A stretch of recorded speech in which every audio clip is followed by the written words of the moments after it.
Hello everyone, मैं हूँ बीना और टेंगी किचन में आपका स्वागत है। आज हम पनीर के कटलेट बनाएंगे। पनीर के कटलेट में हमने बहुत सारी सब्जियाँ डाली है, तो ये काफ़ी हेल्दी बन जाती है क्योंकि पनीर और सब्जियाँ हेल्थ के लिए काफ़ी फ़ायदाकारक रहती है। पनीर में बहुत सारा प्रोटीन रहता है जो हमारी हेल्थ के लिए काफ़ी फ़ायदेमंद रहता है। तो चलिए हम पनीर के कटलेट बनाना शुरू करते हैं।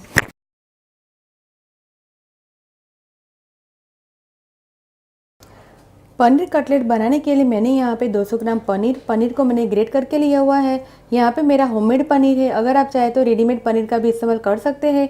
अगर आप होममेड पनीर का इस्तेमाल करें तो पनीर को बिल्कुल ड्राई करके फिर इस्तेमाल करें। 2 बड़ा चम्मच प्याज, 2 बड़ा चम्मच गाजर, प्याज को मैंने बारीक काट के लिया हुआ है। 3/4 कप ड्राई ब्रेड क्रम्स, एक आलू को मैंने बॉईल करके फिर लिया हुआ है। आलू मैंने बड़ा इस्तेमाल किया है। 1/4 कप धनिया को मैंने धो के फिर काट के लिया हुआ है। 2 बड़ा चम्मच केबेज को मैंने ग्रेट करके लिया हुआ है।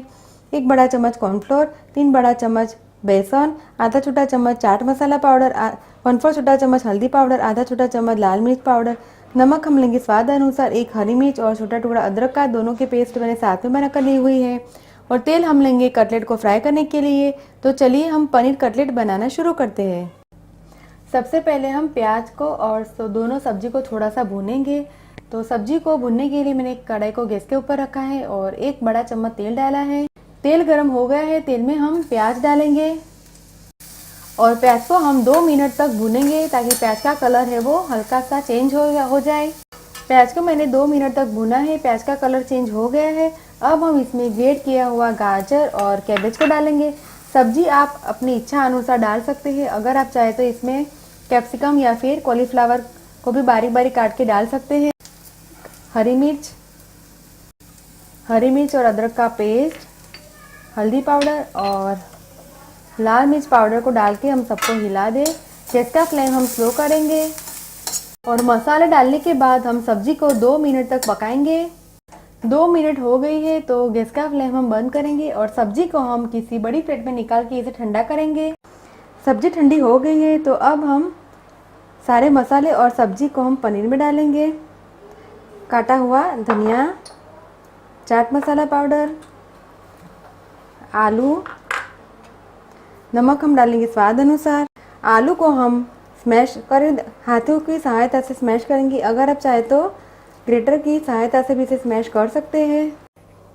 बेसन और सारी ठंडी की हुई सब्जी को डालेंगे और सबको हम अच्छी तरह से मिक्स करेंगे ताकि सारे मसाले, सब्जी और पनीर सब कुछ अच्छी तरह से मिक्स हो जाए और कटलेट के लिए अच्छा डो बन के तैयार हो जाए। कटलेट के लिए डो बन के तैयार है तो अब हम इसमें से कटलेट बनाएंगे।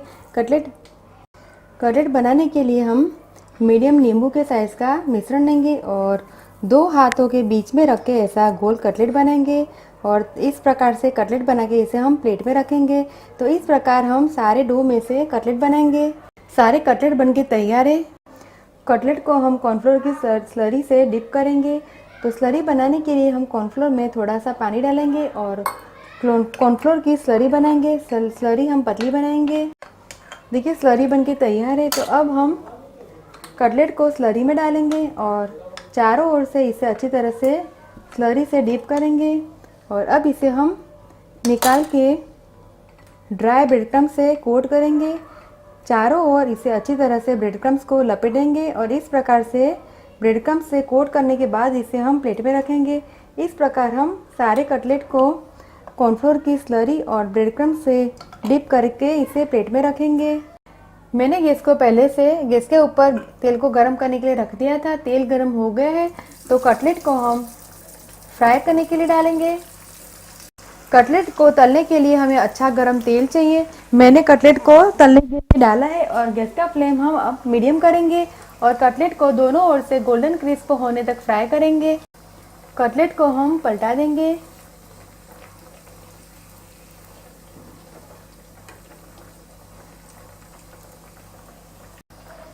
कटलेट को हम चेक करेंगे। कटलेट है वो गोल्डन ब्राउन और क्रिस्प फ्राई होके तैयार है। तो कटलेट को हम प्लेट में निकालेंगे और बचे हुए सारे कटलेट को हम इसी प्रकार से फ्राई करके तैयार करेंगे। पनीर की कटलेट बनके तैयार है। मैंने इसे सर्विंग प्लेट में निकाल के टोमेटो केचप के साथ सर्व किया है। आप इस रेसिपी को घर पे ज़रूर ट्राई कीजिए और मुझे कमेंट में फीडबैक दीजिए कि आपको ये मेरी रेसिपी कैसी लगी। अगर आपको मेरा वीडियो पसंद आए तो आप मेरे वीडियो को लाइक कीजिए, शेयर कीजिए और मेरे चैनल को सब्सक्राइब कीजिए ताकि आप मेरे और भी नए वीडियो देख सके। दोबारा हम फिर मिलेंगे, तब तक के लिए थैंक यू, बाय।